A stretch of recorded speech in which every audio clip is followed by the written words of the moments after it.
Hey there.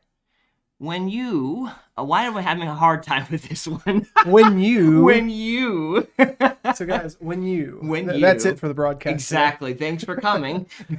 No, when no one is watching and you are in the process of trying to build your life, whether you're working on yourself personally or you're trying to build a business or something, and it just right now, it doesn't seem like anything you're doing is getting noticed. How do you navigate that? How do you go through life when it feels like nothing that you're doing is being noticed whatsoever? Well, let's talk about that and jump right in.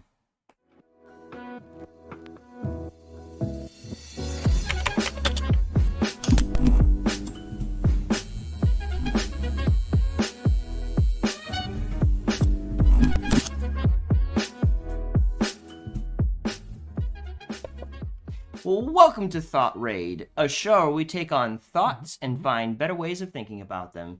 I'm Brandon, and this is Tim, and today is Get Naked Monday, where we metaphorically get naked and talk about things that are going. We talk about things going on in our personal lives and how we're handling them. And today, the thing that's been No. what? I keep thinking my phone is gonna make noises, man. It never does. This week, one of the things that we wanted to process with you guys is just the whole process of doing things when it feels like nothing is getting recognized. Like anywhere from the topics of like, what's the motivation for you doing a thing? Like, are you doing things exclusively to be seen, or are you doing things to be, just to be obedient to God? Like, what is your motive behind doing things? To how do you work on yourself when it feels like it doesn't even matter? It's not even affecting other people. Like, why even bother with that? And this was something that you were bringing up. And so I want to bring this over to you because this is something that was on your mind more than ever. What's been on your mind when it relates to doing things and not being seen? I don't know. This has always been something for me, man. Like growing up, and you went to public school, didn't you? I did. Yeah. I went to multiple different types of schools. My parents were like, okay, we're going to homeschool you, and then we're going to put you in private school, and then we're going to put you in public school, and then we're going to put you back in private school, and then we're going to put you into magnet school, and then we're going to finally end with you going back into public school, and you're going to finish that. Well, I don't know if you guys went to public school. I know some of you were homeschooled, but in public school, there are always these, I don't know, like cliques. There are always these groups of people, and whatever they were doing just seemed like they were that. I don't even know what it was. It was like that event, that position, that platform was just held of the highest esteem. And often it was like jocks or cheerleaders or people that were on the student council or whatever. And it's like, okay, you're only important if you're in one of these groups. And I was reading, Brandon got me this book a while back titled Multiply Your God-Given Potential by John Bevere. And I was talking with my buddy Kyle the other day about all the weird stuff in Christian culture. How it seems like when people come into a church specifically, it's like the pastor, the speaker, the people that are worshiping. It's like, wow, I want to be friends with those people. You know, there's just the focal points of everything. And Kyle became a greeter at a wake. Ah. Yeah, he's becoming a greeter. And I can't think of a better person to become a greeter because he's such a thankful, joyous person. You know? Yes. But, you know, and I'm as at fault with this, but whether it's at church or in school, you know, there's always those people, or I don't want to say those people, those jobs, those jobs that people have. And I don't mean like a vocation, like this is just your role, your position right now in whatever body that you're in, whether it's a school body, a church body, a work body, a family body, whatever. And it's almost like that position is just not seen as valuable. And the thing that specifically hit me really hard was this chapter in the book is talking about assessing yourself honestly. And it said, why do we put a premium on platform gifts? Why is it that we view ministers who speak and worship leaders who lead congregations as possessing the ultimate gifts, Paul's words to the Corinthian church on the subject state, and this is 1 Corinthians 12:22, some parts of the body that seem weakest and least important are actually the most necessary. Um, and I was just thinking about that, man, because I remember when I was younger, and if you guys haven't already, go to YouTube, search Break the Meta, and there's a recent video that I uploaded on what it takes to transition into a leader and how you do that, like growing into leadership. Because back in the day, man, I always wanted the esteem. I always wanted the spotlight. I wanted people to respect me and see that I acknowledge that I was valuable, you know? Yeah. And so I always wanted, like, that's why teen flicks always got me, because there was always a hero or adventure, things like Lord of the Rings, man. I wanted to be the guy with the sword slaying the dragon. I wanted to be the guy going for the touchdown and winning state championships and stuff. And when I became a Christian, I wanted to be the guy on stage talking. I wanted to have all the answers. And honestly, even in my 20s, when I was in Amway and multi-level marketing and in my jobs and stuff, I wanted leadership. I wanted a position of esteem, but not for the right reasons. You know, it's like all the stuff around me that I didn't want to do. I didn't want to do because I didn't think it was important. And I mean, if you look at people's jobs and stuff, regardless of what their job is, every vocation out there contributes to society in some way. Yes. And every bit of it's necessary. Yes. Well, I don't want to say every bit of it, because you have things like strippers and okay. Like, I don't know if, I mean. Yeah, I would not consider that necessary. No, I would consider that unfortunate. Yeah, but getting back to the thing with Kyle, you know, he's going to be a greeter. And I'm like, man, you have such a gift for music, and you have a talent for writing songs that aren't, oh, Jesus, we love you. Like, you actually have a creative spirit. Not saying that stuff's not creative. It's just boring, in my opinion. So why are you being a greeter? And, you know, when you look at a body, there are only a certain amount of positions for things. You know, there's only so many hottest guys in the school. There's only so many quarterbacks on a football team. There's only so many head pastors at a church. There's only so many worship leaders. You can't have 50 people up on stage being worship leaders. Yeah. You know, you have to have followers too. But right. I guess that's what kind of brought this to head today, that I just wanted to talk about it. Like, what is it that makes us not see the menial important things as important and worthwhile? I don't know. That's a good question. I feel like that's something that has been repeatedly affected over years and years, rather than something that just happenstance happened. Like, granted, like, we have an enemy, Satan, who is constantly trying to belittle everything we ever do and make us constantly doubt what God told us all the time. So, you know, every generation has to deal with that, but I don't know exactly why some countries esteem some things as really high and other countries esteem some things as really low. Like, for instance, the teacher position job, as far as I'm aware, as far as I've been told, this is not me going to South Korea to tell you exactly how it is in South Korea, but at least from people who I know who have been to South Korea, positions like teacher jobs are esteemed very high. And you better respect the teacher or else. To the point where, like, they've almost like they're your parents, and, like, you know, and so it's just like this huge esteem. In America, not so much. You know, teachers are more so looked down upon, ridiculed.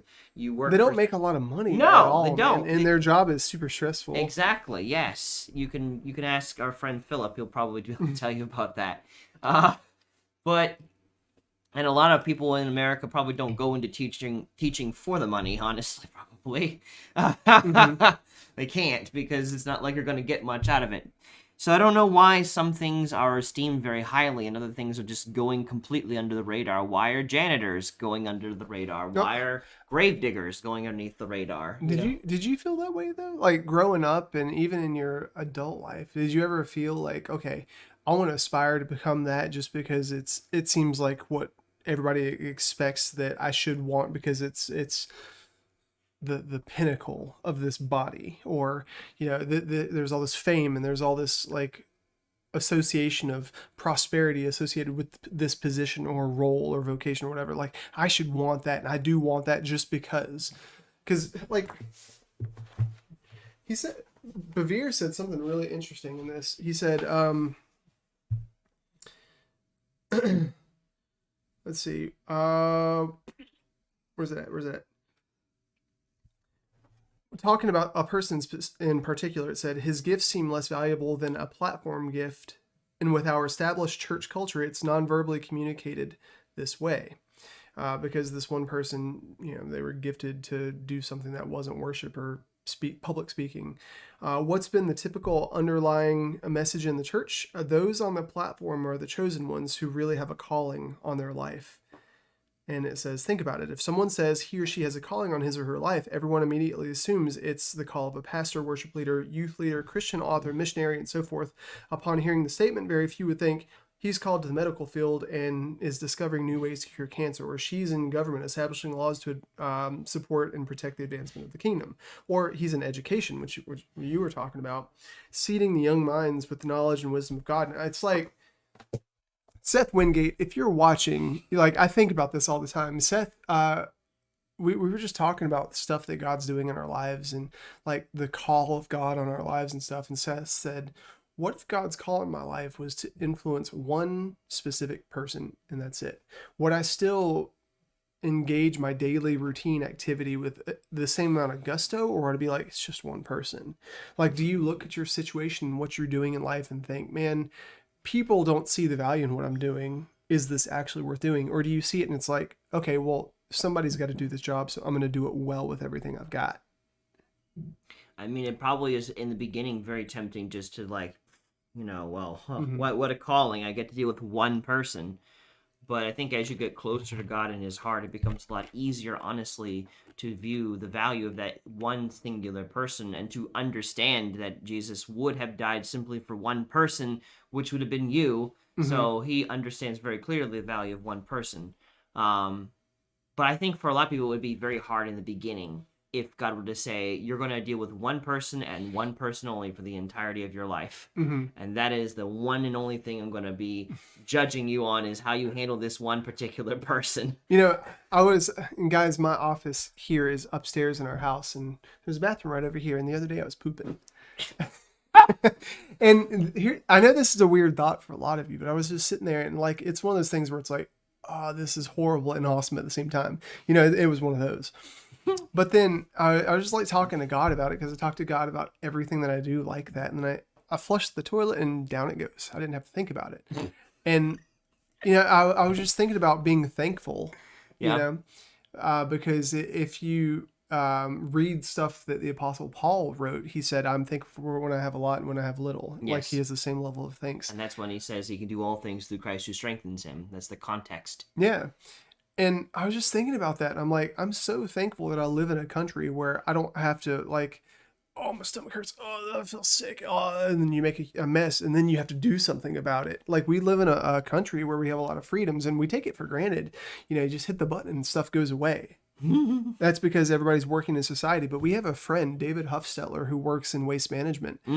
And when he told me that he was going into that, I was like, that's a crappy job. No, I just thought to myself, man, I don't want to do that. I'm so glad I'm not doing that. And just the thinking, like, okay, David Huffstetler, you're a single guy and you're deciding to go mess with poop for a living and pee. Like, if you're going to go out there and date or find somebody, a woman or whatever, it's like, that's not an appealing thing to say, because in our culture, you want to be an investor, you want to have money, you want to be a leader, you want to be an owner, you want to do something that has some type of status associated with it. And it's like, if you say, hey, my name's David and I do waste management for a living, it's very easy to think, wow, that sucks. Or like a janitor or trash person or somebody who just works at a grocery store. Like, I've done a couple of those jobs, And I remember thinking to myself, man, I hope I do something more impactful with my life. But at the same time, that's such a crappy statement, because it's like, where did I pick that up? That all these things that need to get done are crappy positions, man. Like, what if God's call in somebody's life is to do one of those things? And it's like, I feel like we spend a lot of time running away from that and not engaging in it because in Ecclesiastes, Solomon is talking about how there's so much stuff. Like Solomon, if you guys don't know his story, he was a king. He acquired everything, man. Like he conquested lands. He had tons of wives, which, that was the thing back then. Problematic nonetheless. Yep. Yeah, he had vineyards. He created gardens for himself. He had gold. He had silver. He had crops and herds. And he was like, it's like vanity and chasing after the wind. It's all fruitless, right? Hevel. Yeah, and then as you get to the end of it, he said that just thinking about what the meaning of life is, and he said God's gift to man is his toil, to work, to eat, and to rejoice. And it's like, okay, well, if that's the case, then whatever I'm doing right now, that is God's gift to me because he trusts me with this position, even if it's lower than I think I should go. But for some reason, culture has us thinking and conditioned differently to think I'm above this, and I don't know, man. Like I remember when I was going to leave my job at GameStop and I was thinking, okay, do I want to get a job in the interim before my business that I'm growing starts making money? Or do I want to just like what I want to do? And I thought, well, I don't really have any qualifications that would lead me into anything profitable immediately, right? A lot of the stuff that I've done is self-started or has taken a while to, I've got a lot of skills, but you don't just jump in temporarily and then jump out of things like that. Right. Which is what I was going to look for. And so I was thinking, well, I could work at a grocery store or something because Tim Johnson, I really respect that dude. And he just does whatever he feels like he needs to do, Interestingly, you have less what's the word? Notoriety? Maybe, but less people notice you when you're doing things like probably working with waste management or doing a teacher job or stuff of that nature, but yet you have some of the most biggest impact if you were to be removed from the situation. Whereas with someone like us, who are currently broadcasting to people over the place, we have the most notice, but yet our jobs are the most precarious at the same time. So I feel like for people who are doing stuff like what we're doing right here, there is a certain degree of being noticed that's necessary for us to be able to properly reach out to people. But the whole goal is to serve. And if we were to become self-serving in the process of what we're doing, our positions is the most precarious. And not just in the fact that people could just easily rip away all their support all at once, but also in the fact that we could be hurting a whole bunch of people all at once by our words and things that we're saying. And that's no good, too, in the eyes of God. And in man in general, but more in God, just to be leading people astray in things is just a huge weight. And the Bible talks about not many of you should teach because there's a greater responsibility that exists on those that teach than on those who don't.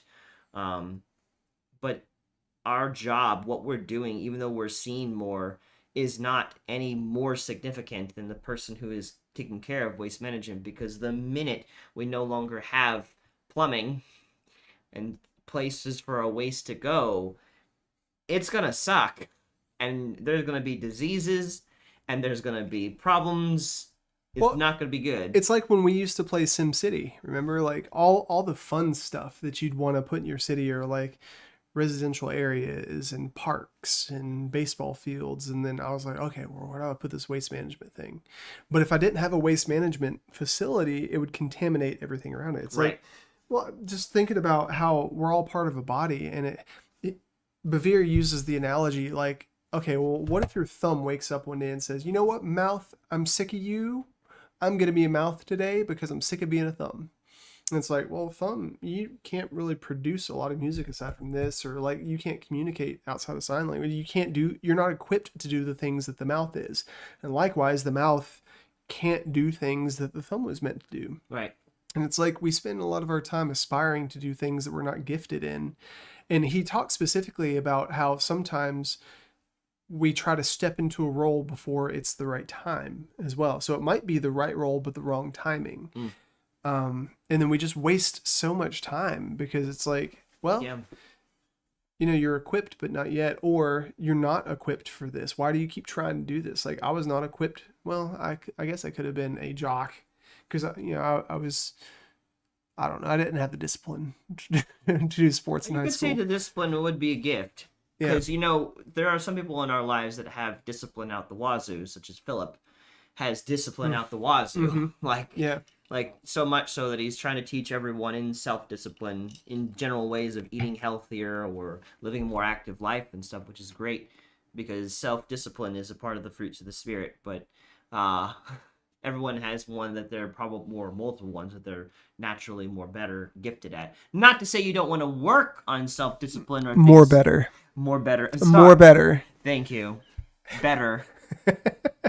Anyways, not to say you don't want to work on those other things because you do need to. But there's going to be people that are better at one thing more than another. And that's just a part of being a part of a body and having different types of talents. That way, we're not just... Because if we were capable of doing all things, there would be no reason for there to be collaboration. We would just be amoebas and separate and distance ourselves from each other.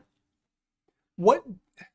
Okay, so let's say somebody's doing something. Like, there are some of you who are watching, and me at certain times in my life, it's like, what I'm doing is not working. How do you identify, or how do you think you identify that you're trying to do the wrong thing? Like, you're not operating in your gifts. Well, I mean, I would pay attention to how you're feeling in the situation. Like, you can't, just as much as you don't want to be led by your feelings, you also don't want to pretend they don't exist. The feelings that you have are notifications that something is going on. If you're doing something and it is constantly bringing you anxiety, anger and frustration, resentment and bitterness as you're trying to do the thing, and what you're doing it simply because you're trying to be recognized or that this is what you were told to do, like, these emotions are going to be very rampant and they're going to be telling that you're probably not doing the right thing. Not to say, again, because of the balance, that just because you feel angry, just because you feel resentful, just because you feel afraid or anxious, that it's immediately the wrong thing. But if it is just nothing but constantly that, and there is an area that you want to do, but you've been avoiding it because you don't think it's as good or whatever, I would consider that again, because you can't fabricate strengths or passion in an area that is not akin to who you are and who you're made to be. Like, if you really want to be a musician, but you don't have a musical bone in your body, you can get better at it, sure, but there are probably other areas that you're more talented in, and maybe they're not in the most glamorous, lit up things, but that doesn't mean that it's not equally as important as the musician. Like, pay attention to what you're feeling. If you're doing something simply to be seen, if you're doing something and you're not seen and it makes you resentful, if you're doing something and it's just a constant anxiety fest because everything is going 1,000 miles faster than you're capable of going, perhaps consider that there may be something better for you to do, because what you're doing should not be something that you're just to be seen. Like, it's not about being seen. Like, you should be doing something because you want to do it. You should be doing something because you're good at doing it. You should be doing something because it is something that brings you fulfillment. And fulfillment does not mean fame. Have you ever had one of those moments where you identify that something is a gifting that you have? And guys, I'm not just talking about like spiritual gifting, just gifting in general. I did. I had it just last night. Well, I'm not done, Brandon. I'm sorry. I said, is there a time where you identified something that was a gifting that you have, but you thought to yourself, man, I don't like this. Like, I wish I had a different gifting. Yes, just yesterday. What's that? I realized I have an affinity for stubborn people. Huh. And it's a frustrating and annoying thing, because it's very frustrating and hard to deal with stubborn people. Mm-hmm. But I've dealt with so many people that are just constantly stubborn, and they have all of these assumptions as to why I'm doing as I'm doing, and I have to work through all of them and build their trust with me until they finally recognize the thing I've been doing since day one, and I have to go through such pain and heartache and frustration and lack of sleep and all these things just for them to realize, wait a minute, wow. So Brandon was on my side the whole time and he was trying to help me. Like, duh! I've been here the whole time. It seems like God keeps bringing me stubborn person after stubborn person after stubborn person. And I love them all, because if I can break through their stubborn ass heart, they're great friends, and they become joys in my life. Yeah. But it's nonetheless a very straining and frustrating thing to have to deal with that day in and day out. But I realized that yesterday. I'm like, I just have an affinity for bringing stubborn people into my life. Thank you, God. This is just exactly what I wanted. Thank you. I think for me, like I have a gifting. Hey, Bryce. Hey. I wonder where that comes from. I have a gifting of just being able to flow through life. Just not focus so much on condemnation, not focus so much on what I've done wrong, and just like lean into grace. That's definitely a gifting. But I know that I, in certain ways, view people that have a less flow mentality and a more disciplined mentality as, I need to be that way. Because, for the longest time, I always thought that this like flow type mentality is something that's wrong with me. I see it has good stuff, but like, guys, you might see this too in your own lives, but it's like the world responds more to people who are disciplined because it's dependable and it's fact-based, and it's more controlled. It's so much easier to follow control and to believe in control and have peace in control because it's well controlled. And I tried to, for like a couple of years, I tried to lean into that gifting, and I got better with that. But if if you think about skill ratings, right? If like you have, what is it like? How do you say them backwards? EDCBAS, as far as like skill tiers. S tier is like the premium. Oh, I see what you're saying now. Like I would say that my ability to flow and lean into grace and just like have grace for myself and other people and just listen and not be threatened by things like that, that's S tier. My discipline is probably like a C tier. So at best, it can only ever get to like B or A. It's never going to be an S. But I think like I convinced myself at one point thinking, okay, well, because I don't like my gifting, because I see how it really throws people for a loop, and it can be difficult for people to depend on me because I don't really operate in control. I operate better in free form and all that. It's like, okay, I need to change myself. Something's wrong with me. I need to change myself. And I saw that in my job. I saw that in relationships. I saw that in friendships. I saw it everywhere. But then I started getting frustrated, as you were saying. I started getting anxious. I started waking up and like my day just felt so mechanical. And it's something I should have worked on, because you're supposed to be disciplined in certain things, like my discipline with my finances and discipline with like just cleaning and hygiene. Well, I was always disciplined with hygiene, but yes, just more like than me. the responsibility based things, I guess, being more responsible. I needed to be more responsible, but I thought that meant I needed to be more disciplined. And it's kind of similar, but you can be responsible and free form at the same time. All that to say, that should be a whole topic one day. What? How to be responsible and free form at the same time. I'd love that. I'd love to hear that one day. I got you. Okay. But yeah, like navigating that, I just started seeing that I wasn't being my authentic self with people. And Ariane even mentioned that to me. She was like, man, that's not who you are. Why are you trying to do that? Like, you're frustrating me, you're frustrating yourself, you're frustrating your friendships. And it's like, when you do that, when you lean into giftings that aren't yours, it stinks. Like, it literally stinks. People can smell it. It's an odor, and it turns people away. It turns you off from things that should be life-giving. turns you off from things that you should be enjoying because you convince yourself I shouldn't enjoy this because I think that I should be this instead of this. And it goes back to that thing like with Kyle. It's like maybe Kyle's going to make an amazing greeter. Maybe there are more people that are going to be shown who Jesus is by Kyle smiling and giving them a hug on the way in than the pastor on stage that day saying, "You need to repent." Not that Matt never says that. You sinner. Yeah, but it's like if you operate within your giftings, you have so much more reach than if you fake it in something that's not your gifting. Yeah. Yeah. It's interesting. I can't say that, like, having a little more of a backbone, you need to repent, doesn't need to be in there, because it does. I think there's like a time and place for that. Gross. Ew. I mean, just watch you, bro. It's my pen. I'm the one that ever uses it. I didn't have a spoon, man. I got stuff all under my... It's okay. Just you really caught me off Judge guard. not, lest ye be judged. Oh!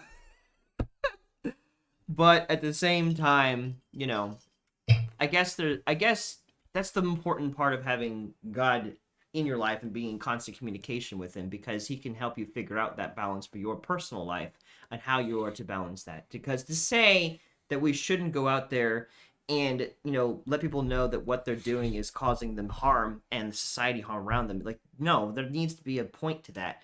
But at the same time, the way you go about it can be completely different than the way that I go about it. Like, we've had the conversations in the past. I think that it is perfectly acceptable in certain situations to really grip people and shake them, because because I deal with stubborn people all the time.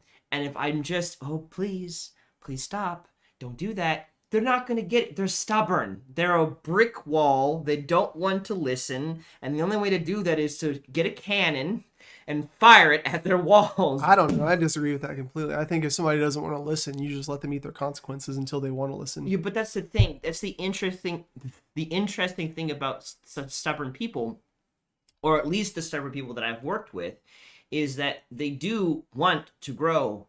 It's just sometimes they get really stuck. Like, in the same way, when I was in a bad place last week and you tried to get me out of it by shaking me and all that kind of stuff, like, that's an example. Like, it was a goofy example of what I do, but it is an example. Like, there's some moments, and you were right, I needed to get out of that state of mind, and I did get out of that state of mind. But I've found that there's some people that until there is some shaking going on, they may not get it. And granted, I'm always working on figuring out a good way of getting about that, because sometimes I do go too far and have hurt people in the process. But there are other situations where that was what it took for them to finally, what am I doing? Mm-hmm. But that may not be your thing, and that's fine, because there are other people that are very gentle and they need your touch to the situation. And so, boom, you are able to reach them in ways that I would otherwise steamroll them over. Well, it's, like, I keep using this analogy, and if you guys have ever seen the movie, I'm talking about Inside Out.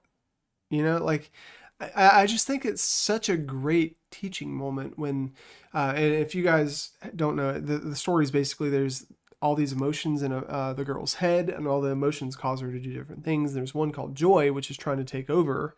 Yeah. And there's an emotion called sadness, and joy is like sadness. You just sit here in this little circle, don't move. I've got everything taken care of. But there was a problem later on in the movie that joy couldn't fix, that only sadness could. But this is a parallel, and the reason I bring this up is because it's like being a greeter or working in waste management. There's a necessity for every single gifting and job out there. Right. And there's a correct time and place for those giftings to be in operation. Yeah. And, a pastor cannot do the job of a waste management person. Right. A waste management person cannot do the job of somebody that's in retail management. Like, oh, they can. They just might not be as efficient in it. Yeah. It's like the gifting. It's like in Mario Kart when you pick your cart. Like, if you pick Bowser, like, you can't get knocked off levels as easily, but you can't turn as quickly. There's a different application. I always pick Toad because he's like average in every single form and fashion. But it's like there is a unique weapon and a unique tool for each job. And you can use the wrong tool, but it's going to frustrate you and it's going to take you longer and cause secondary and tertiary issues, you know. But if you use the right tool initially, well, it's so much easier. Yeah.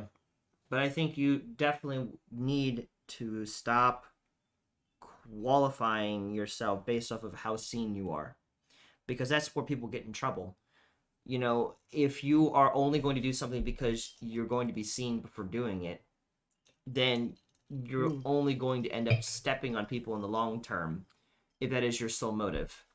If there are other reasons why you're going, if you're going into, let's say, you know, becoming a musician, and your goal is to create music that helps and serves other people through whatever they're going through, that is a better motive than I want to become a musician so that way I could be seen and people will know my name, you know, and I can make money off of this. Like, Yeah. no, you want to do something that you are skilled and talented in and enjoy. And maybe not be able to enjoy it completely and totally, but if you're skilled in it and it's something that is needed, there's positions that need to be filled, and they're not less than other positions. People, again, going back to the whole thing when it comes to waste management, the minute waste management disappears is going to be hell on earth for the whole country because of how much waste we produce, either biologically or just by buying things and throwing it in the trash. Yeah. Like, very important position. I was talking about Geneva King a while back, and I'm doing a lot of name dropping today. Yes. Sorry, guys. I'm talking good stuff, but Geneva, we asked her, or it came up in conversation, like, what do you want to do with your life? And she said, I want to help resolve, my dream is to resolve the Israeli-Palestinian conflict. And I'm like, that's huge. That never crossed my radar at all. But it's like, that's really cool that somebody out there wants to do that, you know. And like, there's this girl in I don't know, somewhere, I think India or something. I'm not really, and if you guys have heard of this, you know, I'd love to find out what her name was because I don't remember. But basically, there was a lot of clothing waste, and she decided, okay, I'm going to do something with this. And she devised a way to, and she used her engineering background to devise a way to take that clothing, just like Goodwill stuff that people would throw out, and she found a way to compress it into blocks or something that can be used for very, very low cost budget building, but it's also fire retardant and very sturdy, and you know, it doesn't hurt the environment, and it gets rid of waste, but also does something for society. And I'm like, that's really cool. You know, I never would have done that. And I think something that makes me really sad is when I talk to clients or just people on our streams or people I come in contact with, and I ask them what they do, and they're just chasing money. You know, I feel like a lot of it's just chase money and privilege. And we sell our souls, and we just sell out to that instead of God's gift to man, which is our tool. Like, what are we purposed to do? What gifts do we have? Let me lean into that, because man, it's something super special when people use something that they've been given, use a gift they've been given, use a strength that they have that's not normally really seen, I guess, or is not in the limelight, and they just like live it fully. And it's like, wow, you're a prodigy. No, you're just somebody that leaned into their gifting and didn't have any pretenses about it. Yeah, I'm thinking about unseen people that make a big difference. I'm thinking about one of our supporters, Axeman, and the impact that he specifically had in UGN, the gaming community that I run, and just in general around the people with him. Like, Axeman has a huge heart and capacity for other people all the time, to the point where, you know, he gets angry when things go certain ways, because that's to show, ironically, his care. Because, I mean, granted, he grew up in a family that was much more angry. And so he's kind of trying to learn how to be less angry about things. But he's greatly impacted my life specifically, even though you may not ever hear of him or see of him. At times, he's helped me when it comes to what we're doing here in thoughtraid. not thinking specifically about his own support, but just about where we've been going into playing games. And it was a conversation that I had with him a while back ago about the importance that in UGN we do something and we stick to it. That brought me to this place, because one of the things that he's very strong in is consistently doing things and not waffling back and forth, which is very important for me because I'm emotional, and that's not a bad thing. But part of the problems that I deal with is back and forth and back and forth and back and forth, and he's not like that. And so that was very helpful. And right when we had that conversation, that was about the same time you and I were having the conversation about getting into doing things with Minecraft, which I'm just, as I'm sitting here, I'm remarking about how much better the conversation we're having now that we've had some days where we can just have fun online playing games. So much better. And I just, anointed by God. And then boom, I'm going to be reaching out to Curtis today, and we might actually have our first supporter. Like, when I say supporter, I mean like business supporter of thoughtraid and UGN simultaneously. And all that kind of came together at once. But I was thinking about Axeman and talking to him about it, like, he is definitely a cornerstone of what we're doing, that if you were just you might not notice him, but if you would remove him, a lot of things would go crumbling with him. He is the source behind one of our most difficult community members becoming very pleasant to be around most of the time. He has been a stable force in keeping some of our main consistent things going. And then he does things like he works with elderly people. And like, that's not seen. Like, you don't hear people doing things with the elderly because the elderly are on their way out. And so people usually forget elderly people. And that's what he does. He works with elderly people. He helps, I think, does like kitchen work and stuff of that nature, which is even more obscure for all of that. Like cleaning things and stuff. But that's all important. There's nothing insignificant about that. You can't say, oh, well, you're doing something that's just not really seen. Like, it's not that big. No. Taking care of people in any capacity is a huge thing. Yeah. Just saying. Just seeing the intricacies of how this works.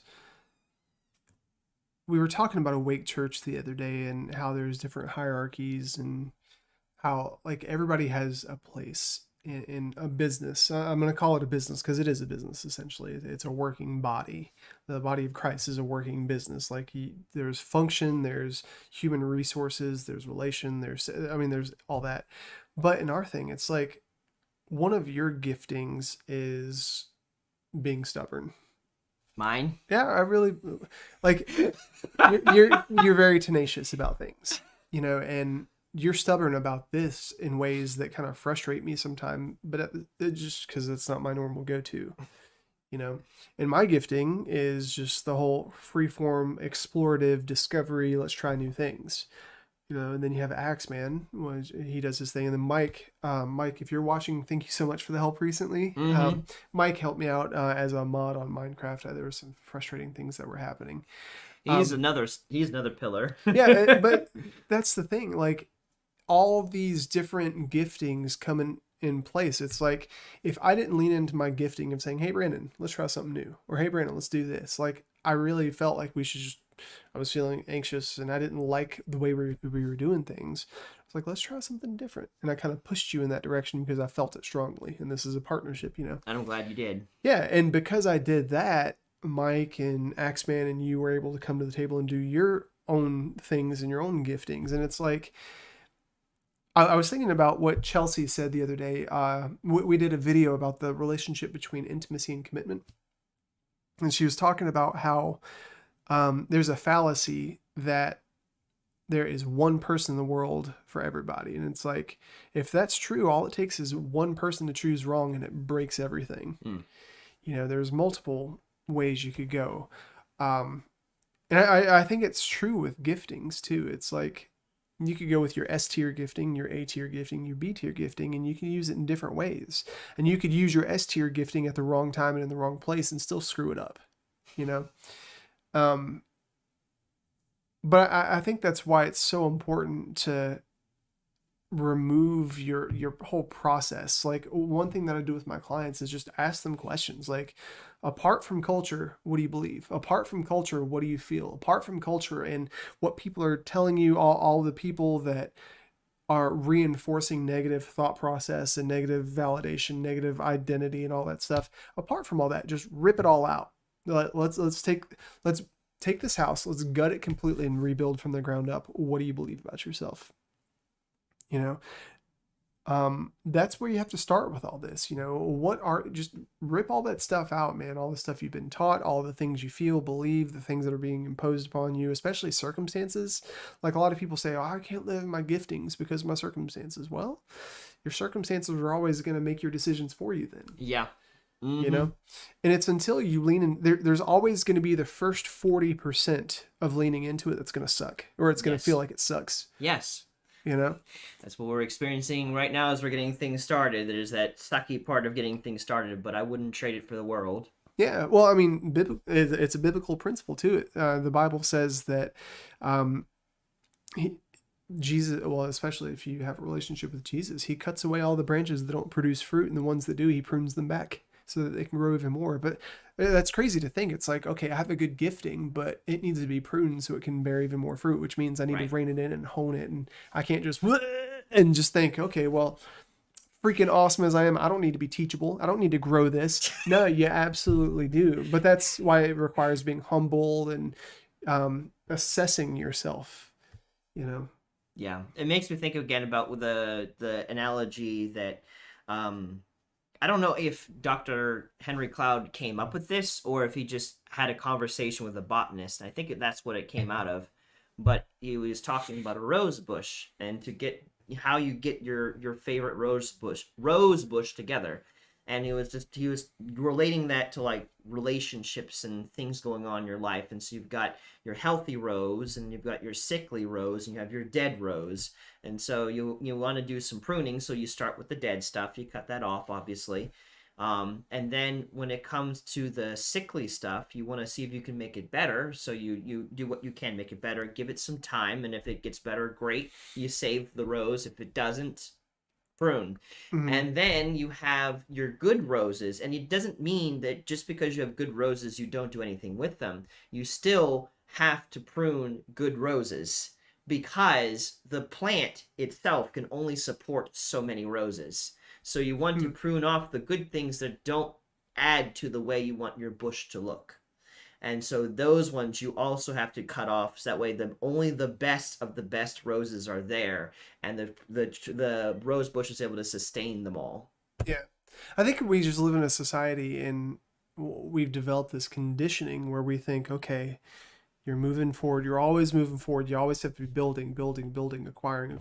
Like build your nest egg, build your friendship group, build your education background, build your resume, right? Well, what happens when something bad happens? Do you put that on your resume too? No, it's got to be good, right? And it's so scary for a lot of people to think, okay, what I'm doing right now, I just need to throw in the trash completely and start over from scratch. Because like you were talking about a while back in our personal conversations, the idea of failing is horrible. And just thinking, I have failed. Well, you haven't failed unless you give up. Right. Changing direction doesn't mean that you failed. Changing direction just shows that you have the humility to acknowledge that what you're doing right now isn't working for the path that you need to take, and so many of us just get stuck going down this path, and we convince ourselves, well, I've already stuck it out this long, I just need to stick it out even longer and I'll just make do. Oh, that term pisses me off. You just need to make do. Man, we are not meant to just make do. We're meant to thrive. You are meant to thrive. You have giftings and there are great things that can happen in your life. You're not meant to just settle. And I'm not talking about relationships.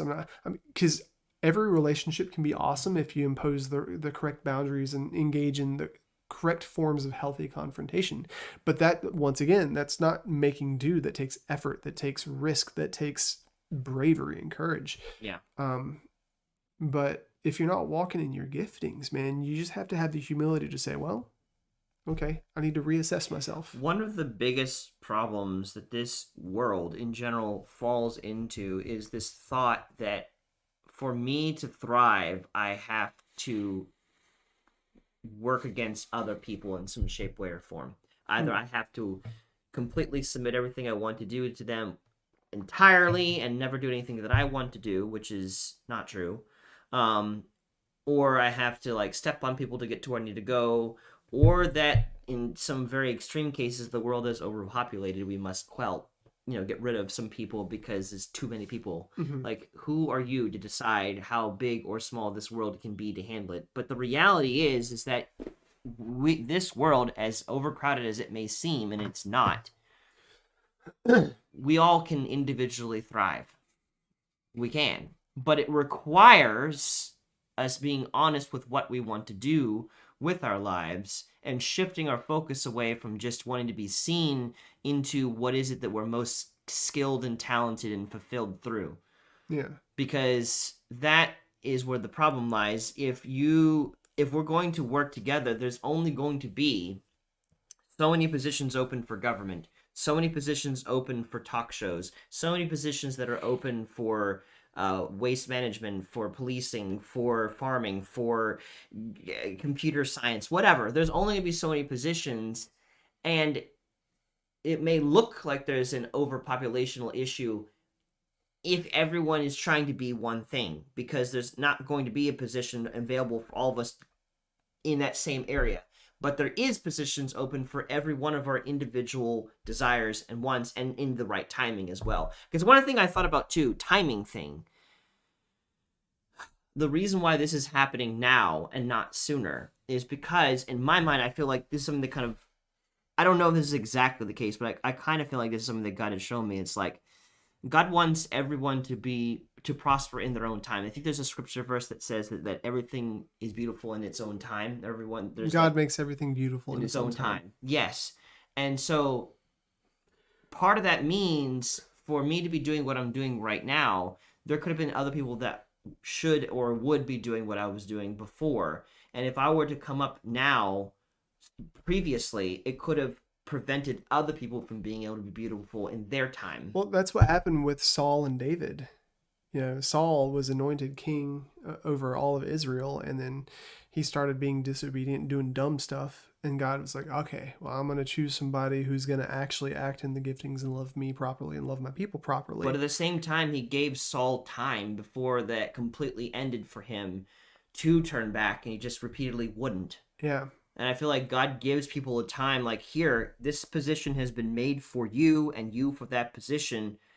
Are you going to handle it well? And if they do, great. If they don't, God's not going to just immediately rip it away, because God's gifts are without repentance. Mm-hmm. So he gives that to the person because he knows that person is capable of doing a good job.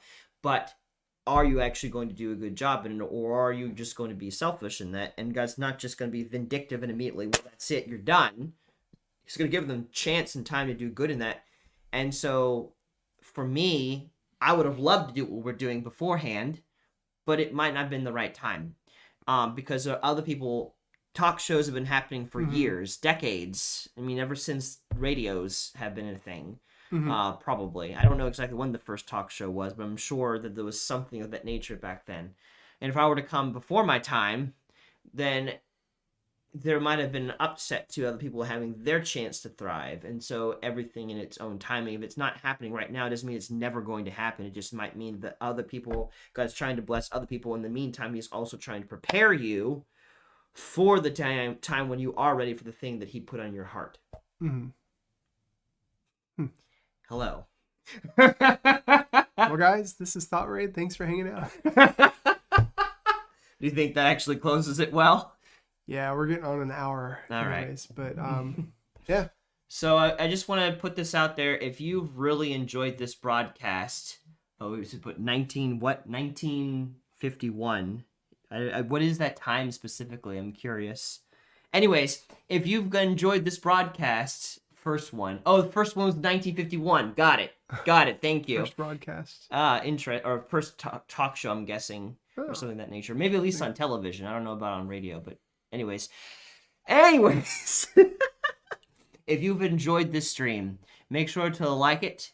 And if you're on Facebook, make sure to share it, especially if it's really ministered to you so that other people can be helped when it comes to finding value in what they're doing and not really having to be seen to do it, but to just know that what they're doing is valuable regardless if it's on the front of the stage or in the back where no one is seeing. Make sure to share it because we want to get this message out to other people to help them through what they're going through. But like it, comment, subscribe, all that good stuff, because that also helps us in the long term.